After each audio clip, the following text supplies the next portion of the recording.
In this video, I'm going to show you how to trade on Vantage. Now, the first thing you want to do, you want to sign into your Vantage account on secure.vantagemarkets.com. And then once you've done that, go ahead and hit Accounts up top. And over here, you'll be able to filter between your demo and your live accounts. Now, we're going to be doing this with a demo account, so I'm going to switch to demo, and I'm going to show you how to actually trade with one of my demo accounts. So what you're going to want to do is, you want to click on the trade button, which is right next to your basically balance on your account. Click on trade, and it's going to basically take you to protrader.vantagemarkets.com, where you can actually go on your own as well if you want to.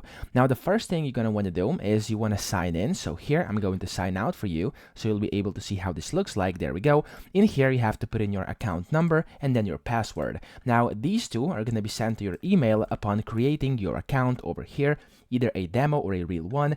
You'll get basically your MT5 or MT4 login credentials, and those are the ones you want to put in here. So the account number is going to be this one for me, and I'm going to copy the password as well. There we go. I'm going to press sign in, and it's going to start loading, and then this will automatically log you in over here to this trading platform where you can just go ahead and start trading. So as you can see, this over here is pretty simple. You have your positions, your orders, your account history, notifications log. You have pretty much everything going on down here at the bottom, as you can see.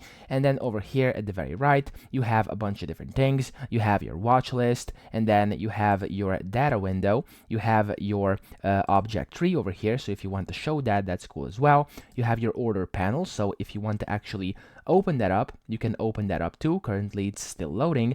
And then here you have the DOM, in case that's something you want to see as well. Okay, so this is now basically the platform. If you've ever used, for example, TradingView, as you can see, they are powered by TradingView, so you can do all the charting over here that you would like. And as you can see, essentially, this is the TradingView's chart, so you can basically draw lines, add in different indicators over here. So for example, I'm going to add these Bollinger Bands, there we go. And you have a bunch of different things you can do, and a bunch of different things you can set up before you start your trades, okay? But the main trading is going to be happening over here, so you want to open up this order panel, and you can switch between buy and sell. You can select how much you want to buy and sell. So for example, 0.1, and we're gonna just do, you can do of course market limit or stop orders, where you can take profits or set stop losses, and then you can just buy and sell using these buttons over here. So that's pretty much it. I hope this video helped you out. If it did, please subscribe to the channel and help me out as well.